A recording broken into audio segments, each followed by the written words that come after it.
Welcome to episode 3 of now on only the third episode, already the most popular podcast for legal affairs in Houston. But we're not just legal affairs. And We're more than that. Much more than that. And let's be clear, episode 3, views are soaring. We're number 1 in the whole city. In the whole city, with just one little clip surpassed 60,000 views in less than 24 hours. And that's more than any other podcast here. But we're going to do better than that. We're going to do better than that. You have a couple clips going around from the first episode, the very first episode, that have over 250,000 views. Ah, okay. And that's on TikTok. 250,000 views on TikTok. And we're starting our third podcast. This podcast, of course, as every podcast is, the Swimming with the Sharks podcast, is sponsored by the Patriot. This drink here is all natural, 30 calories, 5 milligrams of THC, called the Patriot Seltzer. You like to call it a Sunday sipper. Sunday sipper. This is your substitute for alcohol. If you're not really an alcohol person, if you're not really a person who likes to smoke the weed, the old wacky weed, you can have a little THC with a very cool drink, and it's veteran-owned, veteran-founded, and America-flavored. America-flavored, high-speed, low-drag. High-speed, low-drag, just like I was in the United States Marine Corps. I said this last week. I like to have a little Patriot on the golf course, but I've kind of changed that out. Now I have it for my Sunday evening movies. And what movies are you watching?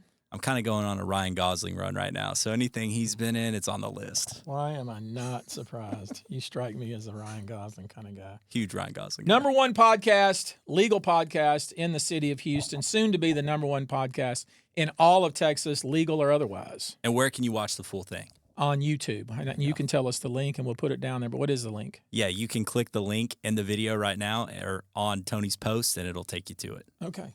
Well, let's get going here. So the first thing that I think we need to talk about is because something that happened to me on my way back from Maine. My pilots picked me up in Brunswick, Maine. And these were 2 pilots. What I've been doing here lately is because I haven't been flying as much. So I've been using what they call day pilots. These are people that get hired and they fly for the day and they get paid a certain... It's like rent-a-pilot. Yeah, but they fly your plane, but they're pilots whom I'd never met. And so I'm sitting there on the plane, just me and Lucy, and the pilot gets up, and we're literally just got up to whatever 1,000 feet, and pilot gets up and goes all the way back to the back and goes to the bathroom. But not a number 1. Yeah. A number 2. How long is he back there? Enough to do number 2. At what point did you realize it was a little bit more than a number 1? I was starting to have suspicions about 5 minutes into it. Right. Then I started getting a whiff of something. Then when he opened the door to come out, I was like, are you shitting me? This guy flying my plane took a shit on my plane. And so I was thinking like, man, that really irks me, but I can't fire him on the spot. I mean, I got to get home. And you really you don't want to be in his bad graces either. You can't be nasty to the guy. No. Because the captain of the plane is like a captain of a ship. He's in charge. He could, I guess, arrest me if he wanted to. Was this the main pilot that did this, or was it the co-pilot? It was the main pilot. We literally, and the plane had been sitting there waiting on me for an hour. It's not like he couldn't have went in there and done his business. Into the terminal? So let me tell you, rule 1, if you ever have the ability to fly on a private jet, God bless you, I hope you have that. It's so much better than slogging through an airport and have people touch your body and have you take off your freaking shoes and all the other thing that they have you do, or whatever they do. But let me tell you something. If you ride on somebody's plane, do not take a shit. That is the number 1 insult, the number 1, what do you call it, a faux pas. That would be called a faux pas. It's just totally unacceptable. Yeah, and so since we're on that subject of shitting on a plane, which is a no-no. Did I make that clear?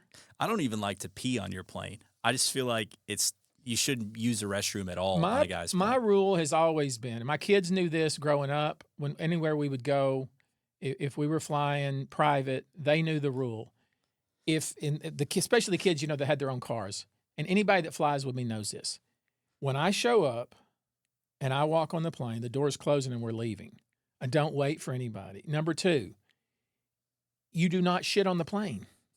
I'll countenance if you need to go, pee. Fine, because I know people sometimes can't hold their bladder, but do your business before. My oldest son, Junior. You've got one kid that I heard likes to hit a It was plain literally, bathroom. we could be sitting on the tarmac for 30 minutes, but it's just as soon as the door closes, as soon as we start taxiing down the runway, he'd say, I got to go to the bathroom. Maybe for him, it's kind of like some people with coffee. They have their morning coffee, then they need to use the restroom. I don't know. Maybe that's Anthony on a plane. But it kind of brings me to this segment, which is what are the things you just absolutely do not do on a plane? I think we know number one. Number one, I don't care if you're flying private or if you're slogging around flying, what do you call it, public, commercial. Commercial, that's what they call it. You know what I meant.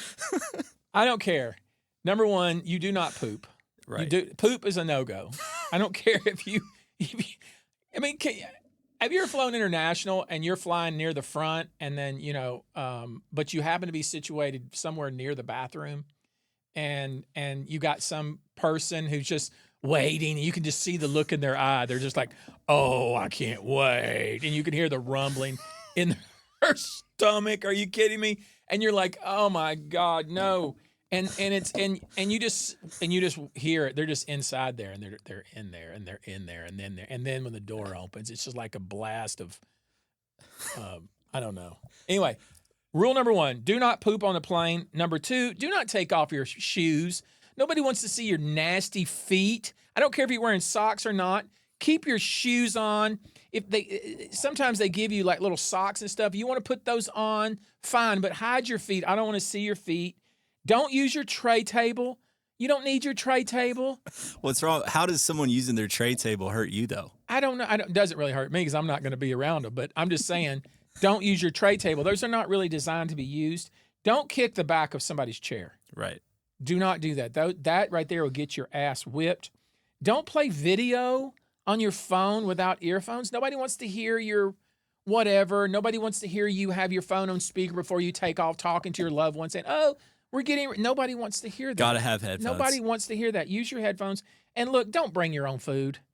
I don't want to smell your shit that you brought. You're so happy waiting to open it up and eat it. Nobody wants to do that. So no pooping, no shoes off, no tray table. Don't kick the back of the chair. Don't play your video or anything without headphones. And don't bring your own food. Guess what? Airlines will give you peanuts. There you go. They'll give you peanuts. That's a good list. Do you ever violate any of these? I use my tray table when I fly commercial, but besides that, I'm totally in agreement with you. One thing that I don't like when people do is when they have to order the hot food that's on the plane. Like, I don't think you should be eating United's chicken parmesan on our flight to Seattle. You're getting a little over your skis. Okay. Because people want a hot meal. If you got like a 3 or 4 hour flight, it breaks up the monotony. It gives you something to do. You take off and you're like, kind of waiting and you're like, oh man, I'm bored and I don't know what to do. And then he's like, oh, we're going to be serving you. And then they bring you, like a little Diet Coke and then they bring you some peanuts. And I'm fine with the Coke and the peanuts. It's ordering the big meal on the plane. It breaks up the monotony is my point. It breaks up the monotony because people get bored. I know. I'd rather them do that, eat something that's from the plane itself because that usually doesn't stink that bad. Rather than seeing somebody's dirty feet. I don't know. I flew to Alaska last weekend, and every flight, they were offering hot meals about halfway through, and people were so excited to get the food. I thought it was ridiculous. They get their meal. You're becoming a little bit of a snob. You just called flying commercial, flying public. So maybe it's who I'm hanging out with. But for people to be fired up about getting chicken parmesan on a United flight is ridiculous. You sound a little bit like a snob. I'm with the common people. I want my chicken parm. Eat your peanuts, get your Diet Coke, and sit the hell down. I choose chicken parm. So, one of our segments we're gonna do is we're gonna read some comments, right? And I was thinking, why don't we just go ahead and do that right now because we've been getting so much traction and so many views. There've been a lot of people, and I think of these people that I welcome all comments, good or bad. You got something to say. It will be noted and it'll be put in the appropriate file, mostly in the trash can. Just FYI. Well, we've got some comments to mention. But here. I know that you have scoured the commentary and you've brought a few comments. So let's hear. You hit me with your best shot of the comments that you think are pertinent. Okay, this is worth mentioning to you. Okay. This is from Gacho Dominguez on Twitter. Okay. I already don't like this person, but go ahead. One day, I'm going to write a HBO show that highlights that failed crash grab of Tony Buzbee and maybe throw in his mayoral run for fun. Okay. What do you have to say What's to his name? Gacho? Gacho Dominguez? It I looks think like Gacho got me. it looks like it could be a woman. But Okay, well, whatever it is. But listen, first off, everything was going really good until you mentioned the mayoral race. Okay, so I'm about to break this up. The mayoral race was a $13 million escapade that I spent out of my pocket running for mayor of the city of Houston because of one thing, because I wanted to make the city better. I failed miserably. But let's be clear. A lot of the suggestions that I made, that of ideas that I had, of discussions that I created, discussions and issues that I raised are being or have been addressed in the city of Houston. So, you know, was it a failed attempt? Of course it was. I came in second, and you know me, I don't like to come in second. Did I get anything out of it? Well, I met a lot of people. I had a lot of fun, but I lost a lot of money. Would I have done it again? Unlikely. Will I ever do it again? No. If I had hindsight, would I go back and do it again? If I could go back in time? No, I wouldn't do it again. But let's go to the first part of that. What was this? A cash grab? Is this what person said, cash grab? yeah, he said one day I'm gonna write an HBO show that highlights. Okay, the I'm failed... triggered. I'm triggered. Okay, go ahead. All right. So let me be triggered for a minute. All right, go for it. There are a lot of morons on the internets. Okay. There's morons. Twitter is a morass of idiots. The people that operate in the comments, with exceptions, are a bunch of fools. And especially the people that sit in their mother's basement or they sit in their little shitty cubicle and they don't have anything else to do but criticize other people. One thing I don't do that. I don't have time for that. I'm too busy living my life, and the best revenge is living well, and by God, I'm living well. But let me focus on these two words, cash grab. Almost every lawsuit that I file that has of any sort of press attention, and it's just the nature of my law practice. A lot of the cases that I file get a lot of press attention. It's not like, for instance, a Diddy case. I did one press conference. I'd done no other press conferences. I did no press conference with Shannon Sharp. I did no press conference with Chris Brown. I did no press conference with the Andrew Tate. I did a press conference, I think, with the San Antonio Spur case. I did one with the Deshaun Watson case, but just one or two, because there was a lot of interest in that. Instead of answering 50 phone calls, I said, I'm going to say this and say it once. It saved me a lot of time, effort, and energy. And I would just say, look at what I said in the press conference. But almost every idiot that exists in the comments always has this comment. Oh, he just filed a case. It's a cash grab. Let me break it down for this fool. What's this fool's name? This is Gacho Dominguez. Gacho Dominguez. Let me break it down for you, young person, fool, whatever your name is. Every lawsuit is a cash grab. Let me make sure we're clear about that. Every civil lawsuit is a cash grab, because in civil court, the only remedy you can recover is cash, buddy. Okay, so you can call every lawsuit I've ever filed a cash grab, because my intention and the reason I was hired is to sue somebody to receive cash. So when you say it's a cash grab, you're not telling me anything different. You may want to say it's a frivolous case. You don't think the case has any merit. Say that. I'm okay with you saying that, but the difference between you and me is I know what my case is and you don't know anything. You're just an idiot commenting on Twitter. What's next? Well, take that, Gacho Dominguez. I wish nothing but love for you, Gacho Dominguez, whether you're a man or a woman.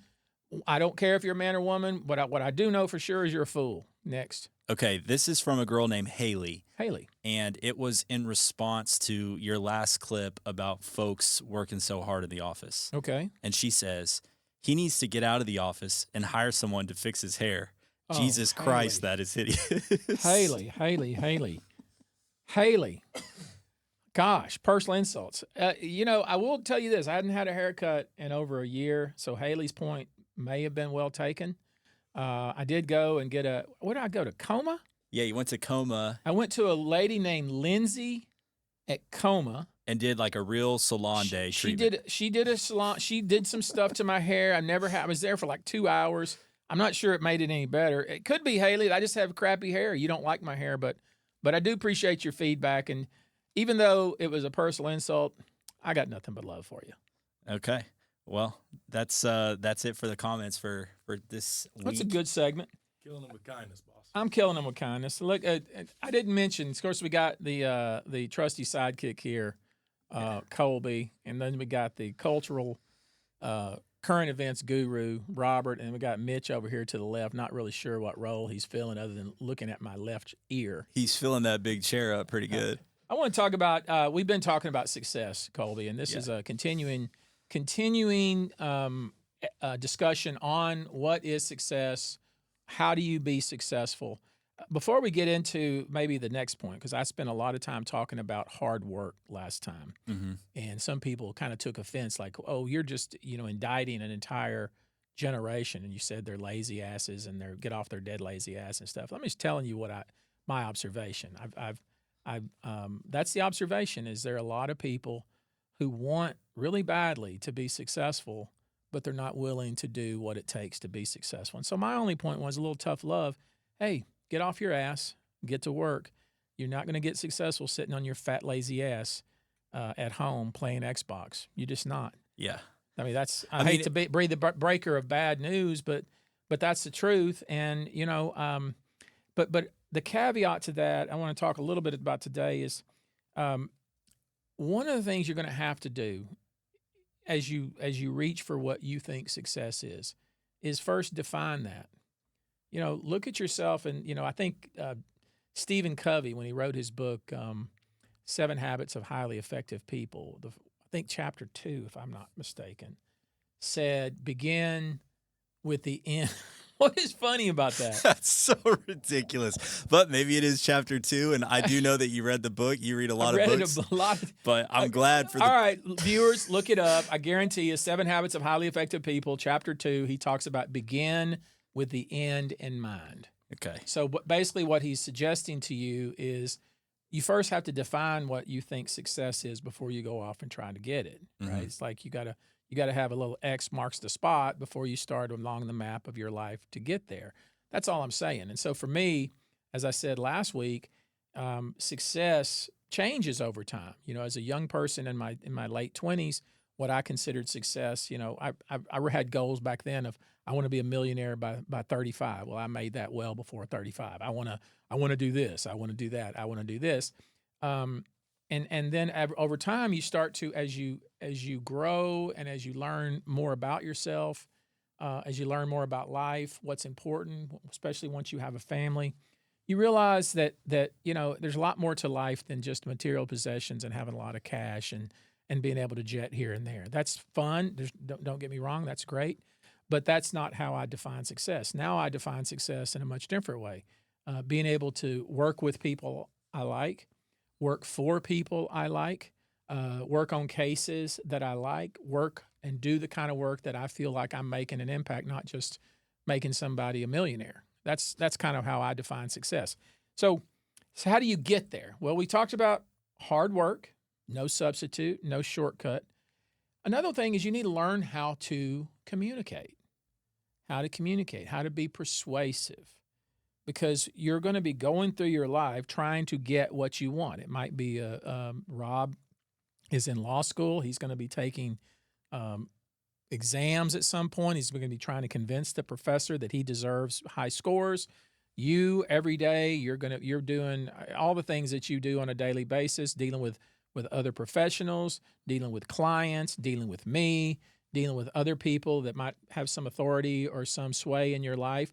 You need to be persuasive. And part of that is being able to communicate in such a way that you can persuade people to your way of thinking. So I thought we might visit a little bit about that. There's 5 points that I believe are important when you're talking about persuasion.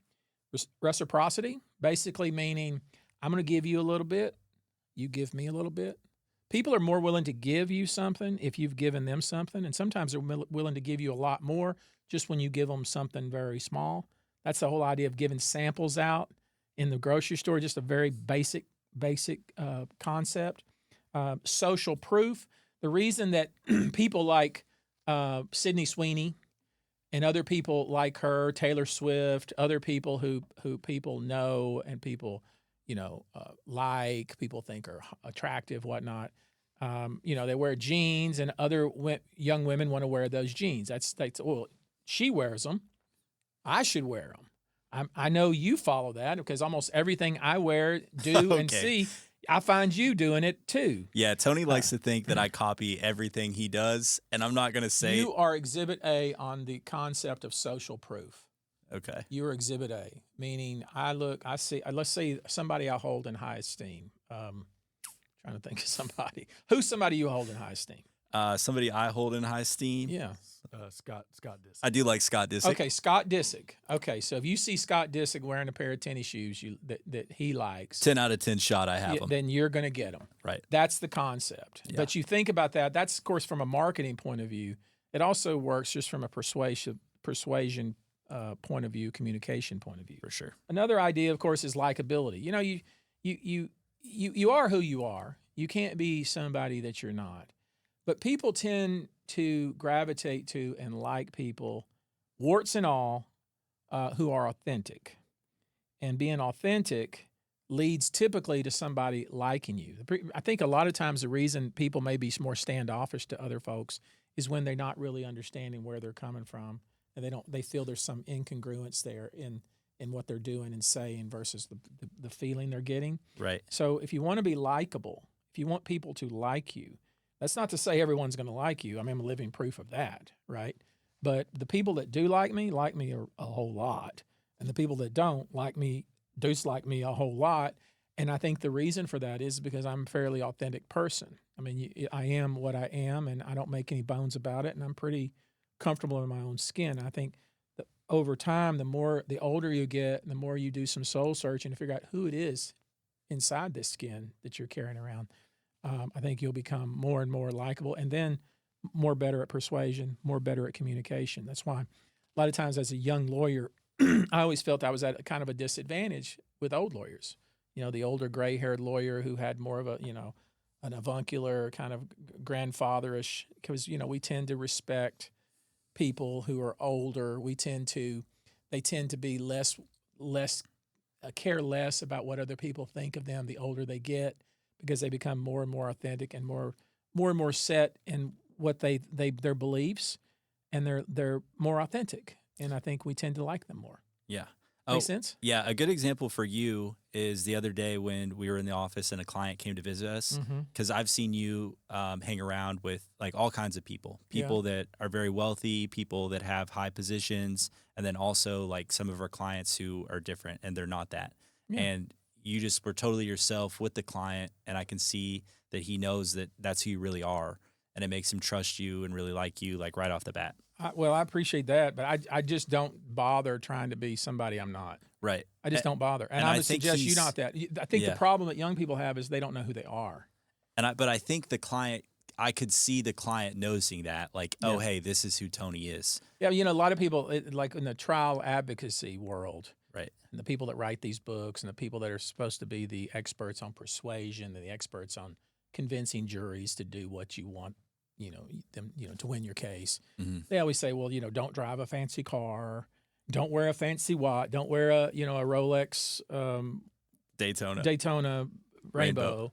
Don't wear fancy shoes. And, that is people trying to be, I mean, if you're not that person, obviously don't do that. If you drive a pickup truck and you wear Wranglers and you wear boots and you wear a bolo tie, that's you. But don't do that because you think you're somehow going to persuade the jury that you're some, local country boy that can be trusted.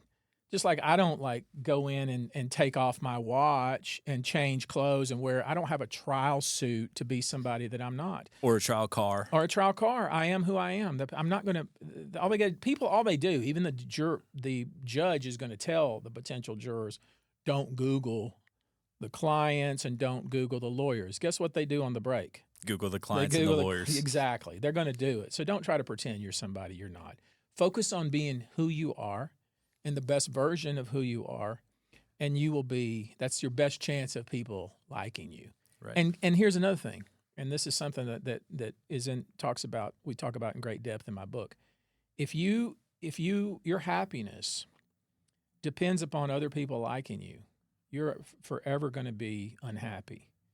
Because if you get your validation from recognition or people liking you or the likes you get on your silly Instagram or all that, if that's where you get your sense of self-worth and self-esteem and happiness, you are going to have a long, unhappy life because people are fickle. 1 minute they will be liking you. The next minute they will be hating you. 1 minute they'll be praising you for all the great things you've done.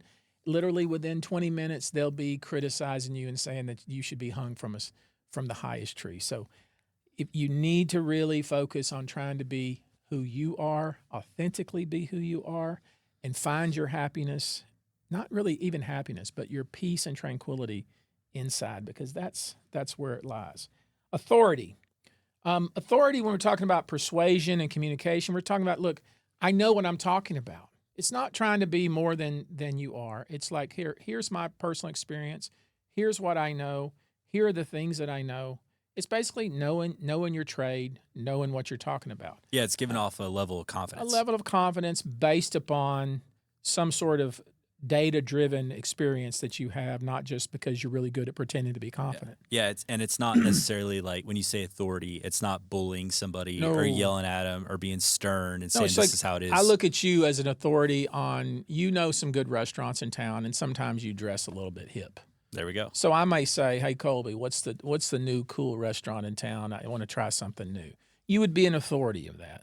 Right? Yeah. You might ask me, like, hey, Tony, what's an old, tired restaurant that you go to all the time, and what would you order? I might be the authority on that. Hey, Tony, I want to have dinner tonight at 5:30. Where should I go? Yeah, well, I'm probably going to send you to, I may not send you after. We just got through eating prime rib at Perry's at 5 o'clock. We're kind of on a rip right now trying to find the best prime rib in town. Yeah, so if you know the best prime rib in town, and we've already tried Lorenzo's, we've already tried Perry's. What else we got? J. Alexander. That's what we've tried so far. That's what we tried, and I've done it myself, and so far the one I've cooked is by far the best. But out of those three, laying aside what you cooked at your place, Lorenzo's, the best we could buy was at Lorenzo's. But we will find the best. But if there's a place in Houston, first off, there's two things I'm looking for. I'm looking for Chicago-style deep dish pizza in Houston. Doesn't exist. Not Gold 2 Tony's, that's Detroit style. No, I don't want Detroit-style square with a bunch of bread. I'm talking about deep dish with all that deepness is cheese and red sauce. That's what I'm looking for. Don't give me that bullshit Detroit pizza that makes you really, really fat. Okay? Secondly, I'm looking for the best prime rib. I know where it is in Dallas. I know where it is in New York. I'm looking for it in Houston, Texas, and we're going to keep looking. And right now, honestly, we haven't found it. No. Right now, we tried Perry's. It's a. I like Perry's, but I didn't say Perry's in general. Right. Perry's in general is fine. Perry's prime rib is not prime rib. Perry's what we had prime today rib was a steak. is a ribeye steak. Agreed. Okay. And then finally, consistency.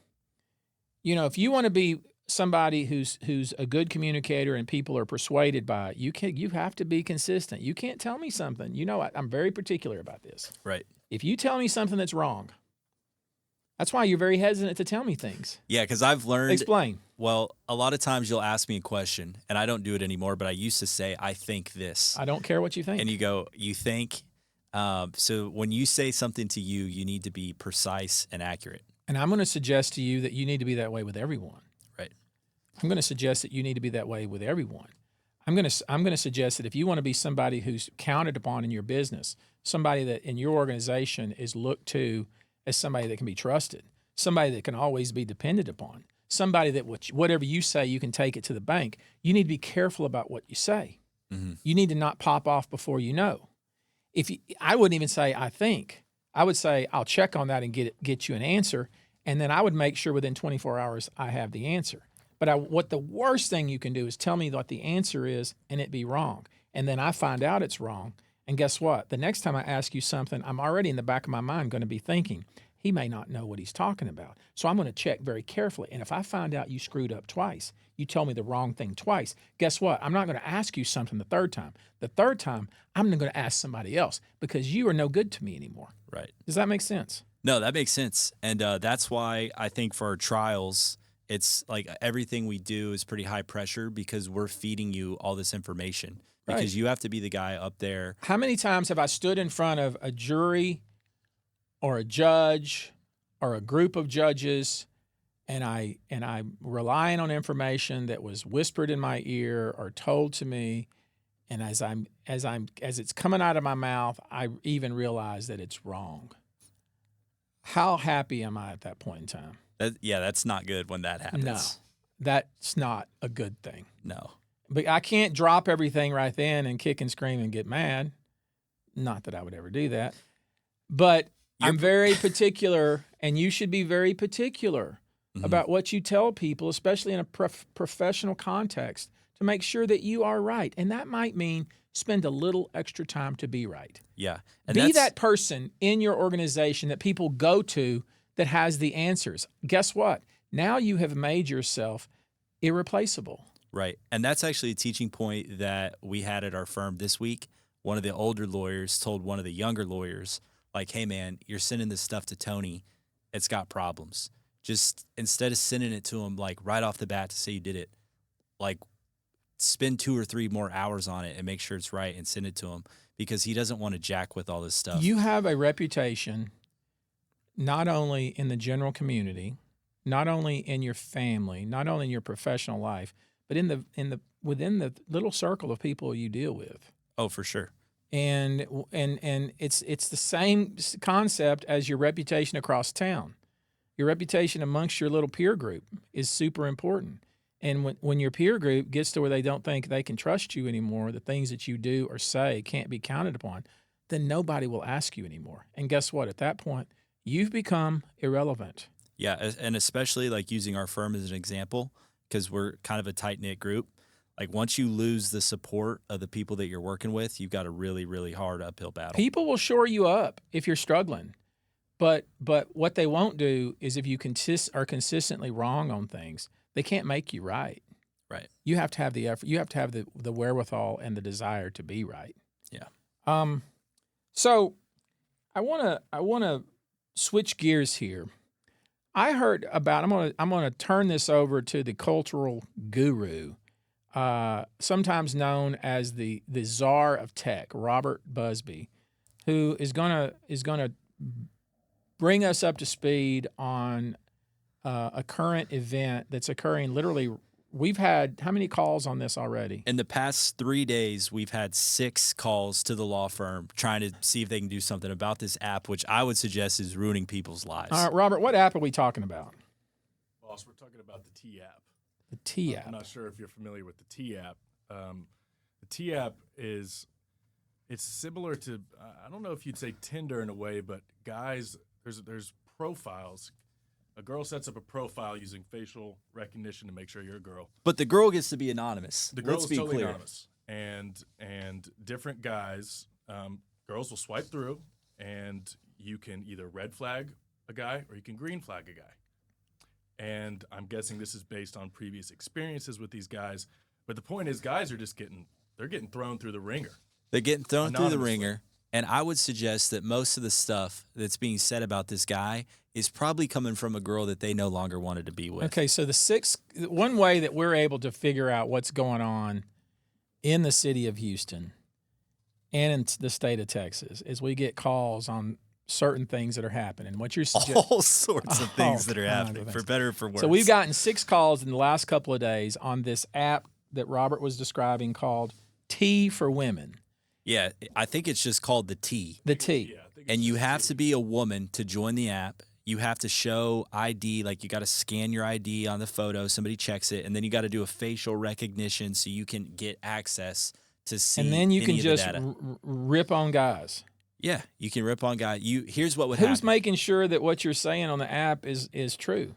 Nobody, and that's the problem, and that's why we're getting all the calls. And I mean, there's folks that some woman's coming out of the woodworks, and they're saying things about men that I don't think are true at all. and these men are like in new relationships, or they're engaged to somebody Sounds else. like their past is coming back to bite them in the ass. Their past is coming back to bite them. But anyway, so what we have is this: these men have been calling, and they've been wanting us to sue the app because the app has provided a platform for jilted women or women who felt they've aggrieved, or even women allegedly making things up, to basically shit all over these guys. And apparently women and other people in their lives and new relationships are seeing this thing that causing them a lot of trouble. Yeah. And so the question would be, what obligation does this T app have to make sure that the things that are posted on it are not defamatory? And I think it's the same, probably the same analysis as it would be Twitter, or it would be on any social media app, which you would have to demonstrate that the app itself was aware that this stuff was being done, and that's almost impossible. It's almost impossible. And the difference between like a Twitter and this, for example, and I know there's fake handles on Twitter. Only 90% of them. Right. But this T app is 100% anonymous. So you really have no idea who's making the comment, and it's just allowing anybody and everybody to just blast somebody if they want to. Well, I think I am getting some reports that there is a male version of this app. Oh. And the name is a little bit graphic of this app, so I don't know if we want to say What's it called? But Is it Box Score? it's called Box Score. Yeah. And so it looks like there's some good You've things heard of this? coming for the Yeah, I saw an app called Box Score, but it's not is taking that off. supposed to be like some sort of double entendre? It's like, hey, check your girl's stats. Let me look at the box score. Oh, God. Okay. All right, moving right along. One of the things that irks me, and I'm just going to say, I like to go to steak restaurants, but usually when I go to a restaurant, I already know what I'm going to get. Right. I already know. Some restaurants, you want to hear the specials because maybe the chef has come up with something that is new and unique off the menu. We're trying, maybe. Yeah, we're trying. But it's so annoying, and tell me if you agree with this, to go to a restaurant and for the waiter to spend 15 minutes telling you about the specials. Couldn't agree more. Oh, It's like, first of all, I know what I want. Second of all, like, I'm sitting here with this person because I want to have dinner with them, not you. Yeah. And you're literally just standing there telling me about this special, that special, this special, that special, this. And it's like, man, just print it on a piece of paper already. Yeah, I don't care about your memory. Yeah. I definitely don't it's care. impressive, okay? I don't want to be mean. I- See, you're trending towards snob. You're trending towards snob. I think it's because Okay. you're wearing a suede jacket. Right. It's trending snob. Mm. I'm not criticizing the wait staff. They're told to do that by the management. It's a management issue. It's a management issue. What I would suggest, if you want to be less invasive and less intrusive, write it on a piece of paper. A lot of restaurants will say, here are the specials on this piece of paper. Now, then you can bitch about how you're getting like 15 pieces of paper, right? Here's the wine list. Here's the cocktail list. Here's this list. Here's that. I'd rather have that. Let's talk about that, though. Okay. How many menus is too many? I went to a Mexican restaurant the other day, and I had the main menu for all the food. I had a margarita menu, and I had a special menu. So I had That's three. only 3. That was a lot going on. That's nothing. Because you don't have that I've much. I've seen 6 before. What? I'm seen asking, 6. what is the number? No, I Over- think 2. Two is appropriate. Yeah, I mean, I don't drink, so I don't want the wine list. Right. I don't need a specialty cocktail list, so I don't need those 2. But that's 2, Right. right? I don't need. Sometimes they have a light bite. I don't need that. Okay. I don't need. Give me the main menu and give me the specials. Right. Give me 2. Give me 2. I'd agree. And then you may roll back around and bring me the dessert menu. But I'm probably going to get ice cream anyway. Yeah. Probably going to get ice cream. Are we talking caramel? I'm going to put a little, but not the way Perry's did it. Is it caramel or caramel? Caramel. There's no debate on that, so I don't want to hear your comments about it's caramel. I mean, Yankee. I don't want to hear it. Okay. What was wrong with the way Perry's did the caramel ice cream? It wasn't hot caramel. It was. Oh, so you wanted a hot sauce. Yeah, I didn't want it like stuck on there like it's been in the freezer for 15 You basically years. had a Dairy Queen like frozen caramel around the It ice wasn't cream. frozen though. It just it wasn't good. Okay. Hard shell. If I had to judge Perry's, which we went to this afternoon, based on that one visit, it would not shake out well for Perry's. I'd really have an issue with Perry's. The good news for Perry's is I used to live in Friendswood, where the original Perry's was, the Perry's Meat Market, and then the restaurant they had next door. And then I've been to that Perry's in Austin so many times. I've been there with you. Yeah, I know you have. And I've been to this Perry's that just opened. I shouldn't say it's been a couple of years, but the one on West Gray and near River Oaks. And there's a lot of difference between the Perry's. I don't see there being a lot of consistency, which is kind of unusual. I know they don't even look the same either. Yeah. I mean, there's a Perry's in the Woodlands, which is a good spot. Yeah. But when you walk into that one, it feels totally different than the one on Yeah. West Gray. I'm not a fan of Perry's, and it's not because they fought me when I was trying to get alcohol ordinance passed in Friendswood, because they had a club system there. Basically, I thought you were going somewhere totally different. No, with they had the best restaurant in Friendswood at the time, probably the only good restaurant, and they served alcohol. But it was illegal to sell alcohol and to sell drinks, but you could be a member of a club for $1. That's how they got around it. And when I was trying to get alcohol ordinance passed so every business could sell mixed drinks and so forth, they fought me on it. I still won. We still got it passed. But I've never understood that. It's like it would ultimately help their business. They were the biggest show in town. So I've always been a little bit, on the fence with Perry's. I may have represented them over the years. I don't remember. But they've been around for a long time, and they seem to be doing well. But the only point I'm making is their prime rib sucks. Their caramel sucks. And their pork chop is good.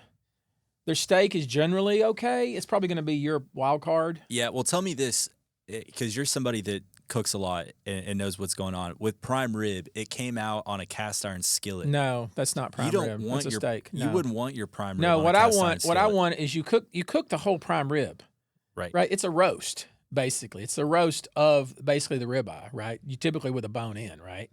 And then they come out once it's cooked, and it has a really thick bark on it, then you slice it. Usually slice it at the table, right? If you go to Lorenzo's, you can look back there and they have the prime rib cooked, right? A full prime rib. And when you order it, they just ask you how much you want, and they slice it thin or thick depending on how much you order. What this was something different. This certainly was, I guess, technically prime rib because it was a ribeye basically, but it was just an inch steak. That's what it was. And it was seared on both sides, as Robert kept saying. Like, this ain't prime rib because it's seared on both sides. Yeah. I mean, Rob, not only is he our cultural events guru, he's also the prime rib guru. Rob has a lot of talents, but he has some blind spots. Yeah. He has some blind spots. Yeah. Let's not forget we're talking straight food here, because I thought the service was great. I thought the two gentlemen serving were really nice guys. No, let me be clear. Montez, and I think let me that's tell you a about story should tell Montez. us. Montez came over and said, I didn't know if that was you, Tony. I wanted to come over. I didn't want to bother you. I said, Montez, come on over here, man. Shook his hand. Tell you girls I said, hey. And then our server, they were good as gold. Service was top tier, and then we didn't even ask them to, but when they took our plates away. No, they bagged up our stuff. Yeah, they boxed it and bagged it. No, please don't. I'm all for Perry's. I just don't like their prime rib. Yeah. Let me just leave it at that. I was going to say, we're never going back on a Thursday. Not for prime rib. Well, Thursday's prime rib night. Oh, yeah, okay. All right, so let's move into, since we're talking about the good things in Houston, we're going to talk about the good things in Houston. Last week, we talked a little bit about Papa Brothers Steakhouse because that's really one of the good things in Houston. I would say Perry's is one of the good things, too. Yeah, so it's don't get me good. wrong. It's still good. Now I'm starting to feel bad that we roasted Perry's. We were a little hard much. on We it. were a little hard on Perry's. But I want to talk about Kokoro because I kept mispronouncing it last week. This is a sushi restaurant with some sushi chefs that broke away from either Uchi or MF or one of the MF, and who started a little sushi joint in Bravery Hall downtown. The Bravery Hall, if you haven't been to it, I know you have, Colby. Bravery Hall is a wide open space, and they have a few of those downtown. On Travis. Yeah, it's on Travis, 2 blocks from our office. And basically, they used to have like an Italian restaurant in there. They had like a bar. They had an oyster bar in the back. They had a Thai restaurant. They've had Vietnamese in there. They've even had the lady that won MasterChef. It's always rotating restaurants. It rotates, but the one consistent, the one stalwart, if you will, is Kokoro. Mm-hmm. And Kokoro is, and even though it's more of a lunch joint, yeah, It's all around a little Half Moon bar, and they do the cooking and everything right in the middle of it. I personally think it's one of the best sushi restaurants in the city of Houston, and we have a lot of good sushi restaurants in the city of Houston. And I'm just going to point out a few things. It's fast. It's a lively atmosphere, a real cool lunchtime vibe. You come and you sit on a stool. The menu's right there. There's only one menu. It feels super clean too. It's clean. It's quick. It's efficient. You watch them cut your sushi right there. If you're going to have, they have a rice dish with a fried egg on top. Fatty rice. Fatty rice. Yeah. You watch them make that. Sometimes they have those river crabs. I don't know if you've ever had those river crabs, but they're fried, and they're literally just little crabs that you can just pop in your mouth and crunch them like potato chips. There's sushi. There's sushi flight. They're fatty, medium fatty, lean. Yeah, you can get a tuna flight. I love the tuna flight. Always get a tuna flight. And then their rolls, their maki is like out of this world. So I give that a 2 thumbs up. What say you? Yeah, Kokoro's awesome. We used to go there. Awesome. I mean, we went there almost every day for a couple months. I think we almost burned ourselves out on Kokoro. And for us to go there every single day and essentially order the very same thing every single day, for people like us who like variety, that's saying something. It's good stuff, no doubt. Good stuff. Kokoro, downtown Houston. All right. So, taking a deposition of a human resources professional. Okay. I'm asking her questions about pay scales at the company. And I'm also asking her whether it was possible, perhaps, that the individual who I represented might have been able to earn more under a different pay scale at one of her competitors. Because I was trying to establish that maybe the injured worker that I represented, had he chosen to work at a different drilling company, would have been under a different pay scale and might have made more money, so therefore his injury cost him more in the long run. She continued to tell me, no, that's not possible.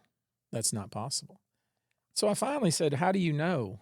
She said, because I know what our competitors make.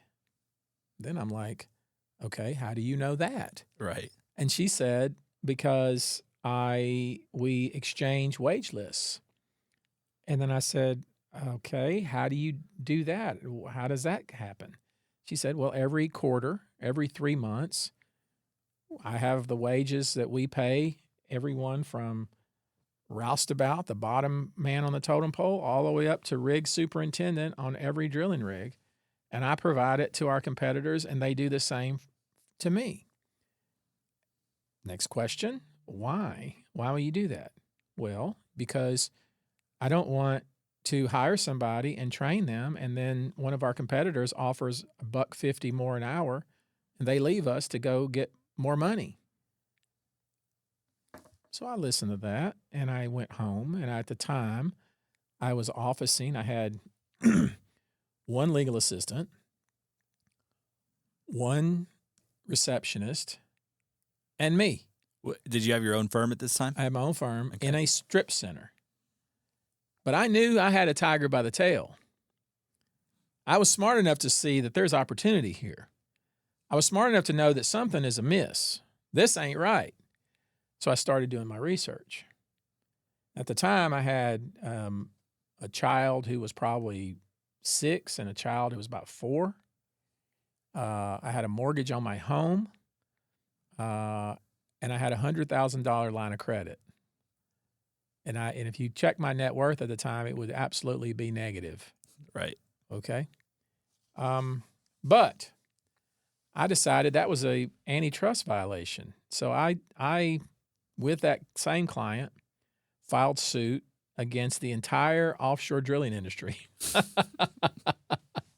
I sued 15 groups of companies, defended by the largest law firms in Texas. Every large law firm, from the Vincent Elkins, Baker Botts, Sussman Godfrey, Gibson Dunn, everyone you can think of, Dallas and Houston, showed up on the pleadings to fight little old me. What year was this? That would have been 2000. And you filed in Harris County? I filed it in federal court. Oh, is this in Galveston Federal Court? Galveston Federal Court. Okay. And here we go. All of a sudden, it was on the front page of the Houston Chronicle. It was on the front page of the Wall Street Journal. It was on the front page of the New York Times. No wage fixing case had ever been filed before like this one. It was the first of its kind, wage fixing, where these companies were conspiring to suppress wages in the offshore drilling market. And of course, I had to get experts to show that there is, in fact, a defined market. I had to get experts to try to articulate what the damage would be had they didn't have this conspiracy, what the wages would have been. That would be our damage model. I had to depose their experts. They deposed my experts. And the bank was like, Tony, because I'd already extended my line of credit to $250,000 at this point. I had redone the mortgage on my house and made it a balloon note. So you were all in on this case. It was either all or nothing. Was this your first real big case? No, I'd had one other case where I'd made probably a $600,000 fee, which is big money in those days for me, because I'd only had my own shop for like a year and a half. Right. This was the strip center when somebody pull up to see the dentist. I'd get all excited. I thought I had a new client, but they were just going to get their. But this is your first national case. First big case. And you have no other lawyers, just you. I had nobody. I just hired some lawyers to try to help me review the documents, because what these people did, this was before there was electronic discovery. Mm-hmm. Because nowadays in lawsuits, it's just, they send you a file, a file or Dropbox, and you have to review it online. And sometimes you print it, sometimes you don't. But back in those days, they would show up with a truck and drop off boxes of documents, and they did. Every defendant dropped off 25, 30 boxes of documents, and they're all stacked, and got to a point I had to get a storage unit, and I would work from 7 in the morning to 5 o'clock in the afternoon, go home and spend an hour and a half or two with my wife and kids, my young kids, and then go back to the office at 7 and work till 1 o'clock reviewing documents every day. And in the meantime, I was getting calls from all these big lawyers, these senior partners at all these law firms. Hey, Tony, we want to take you to lunch. Hey, Tony, we want to take you to dinner. And I was celeb around town. They were taking me here, and they were all just picking my brain. Like, what do you know? What do you know? They thought I knew something. And all I knew was what this one person had said under oath in a deposition. And they buried me with documents. But one thing that they didn't anticipate was I was going to look at every single document, every single page, and I did. And guess what? They had, within those documents, everything they'd been doing were in the documents, and I had them by the balls. And once I had them by the balls, they started settling.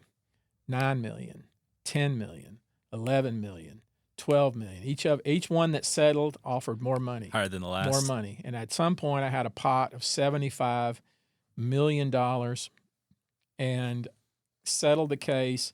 And at the end of the case, and the most important thing is not the $18.6 million fee I got. That's not the most important. You probably think, yeah, I paid off my line of credit. Yes.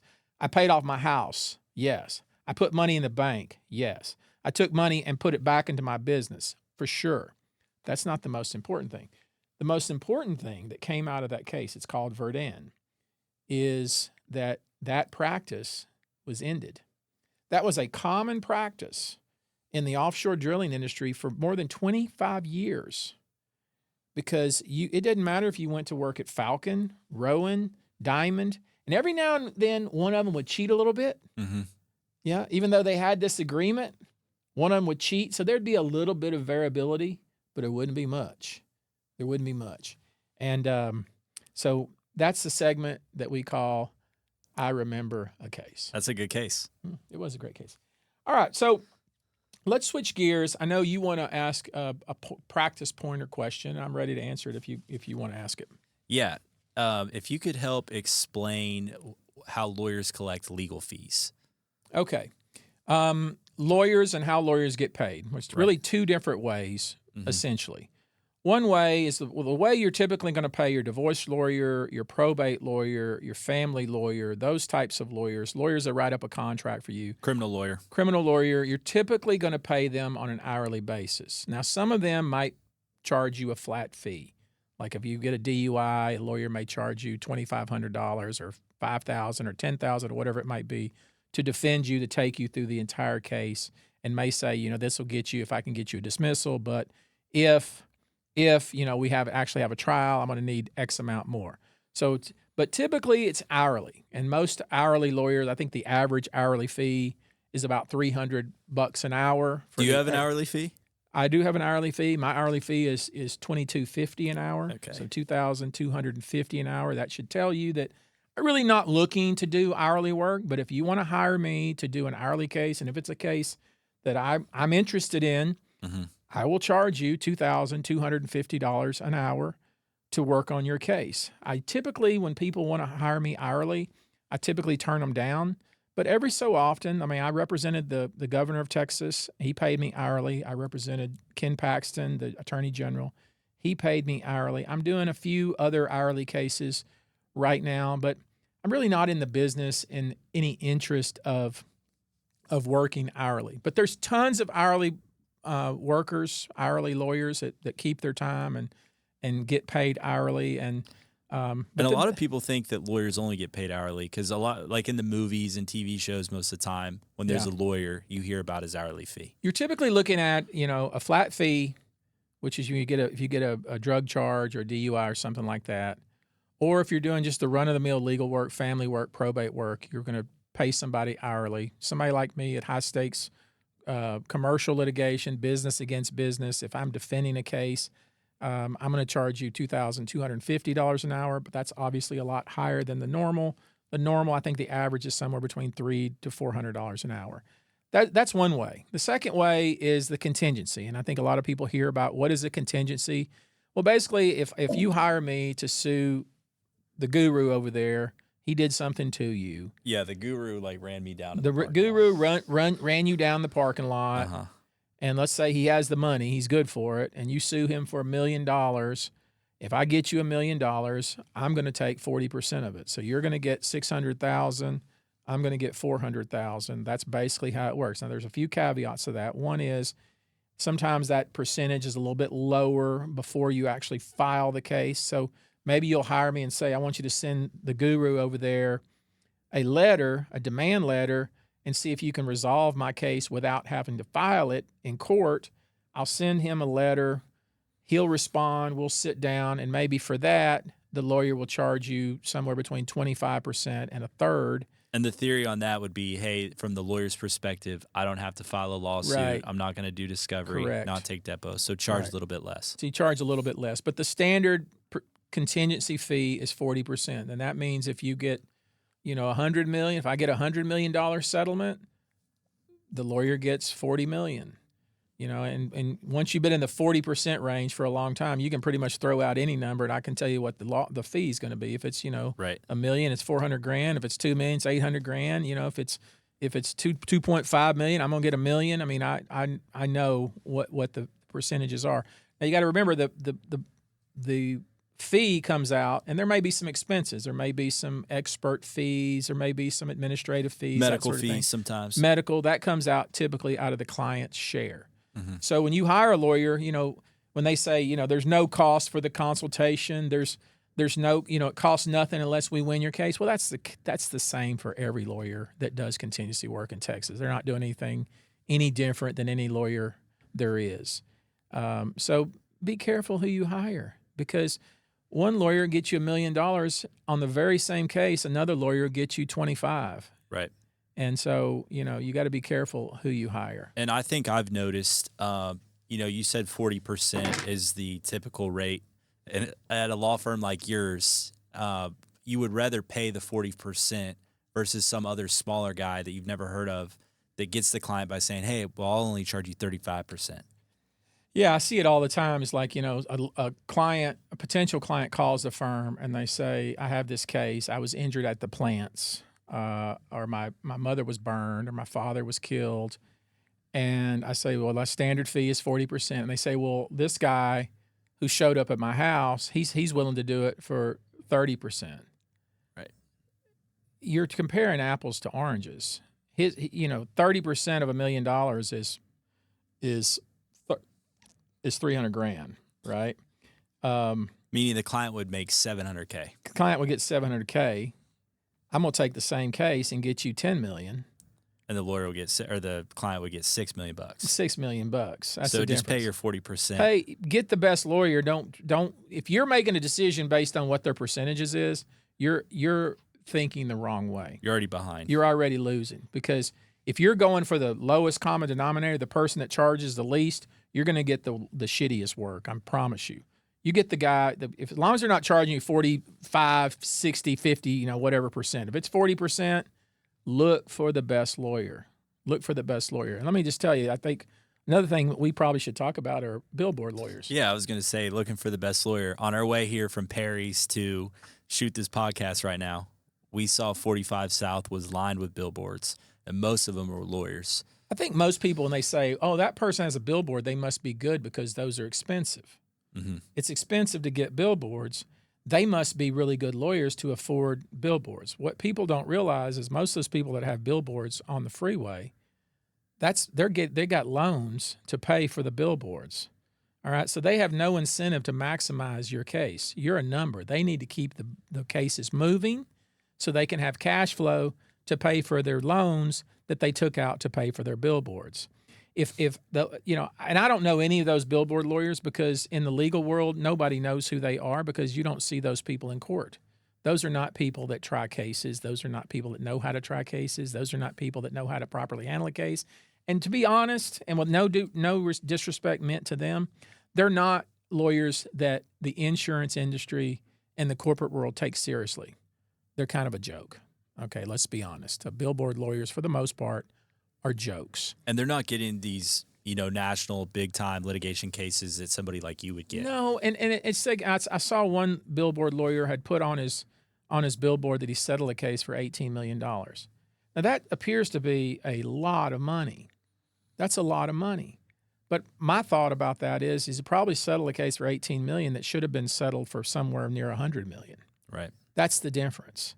I mean, they'll settle a case. We've collected millions of dollars. Well, yeah, the paralegal could do that. I mean, in fact, paralegal would probably do it better than the billboard lawyer. Anybody can do that. What you got to do is hire somebody that's going to maximize your recovery. So when I see, we collected a $2.5 million settlement, I'm thinking, okay, well, that case was probably settled for a quarter of what it was really worth, because those lawyers have never tried a case. Nobody knows who they are. The judges don't know who they are. The insurance industry doesn't know who they are. And when they all find out that they're on a billboard, they don't take them seriously, and they lowball them.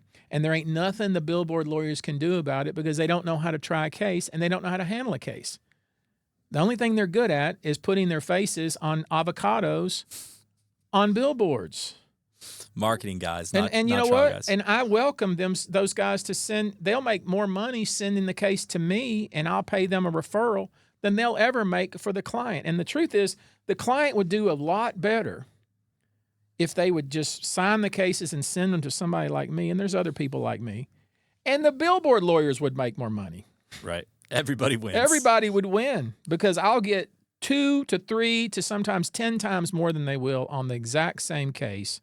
They'll get more money as a fee, and the client, which is the most important person in this whole mix, would do better as well. So I guess the message I would send to anybody looking at a billboard and considering hiring a billboard lawyer is, just because you have a billboard doesn't mean you're a good lawyer. In fact, it probably means you're not. Yeah, just don't do it. Probably means you're not. So that is episode number 3. Once we get a few more episodes under our belt, we're going to have a few guests. We're probably going to do a little tweaking of this studio. Rob, as always, you've done a great job. The czar of tech. Colby, you're still a sidekick. You'll never be a co-host. Don't do anything I wouldn't do, but if you do it the way I would do it. Take your time, be present, count your blessings, and until next time, God bless.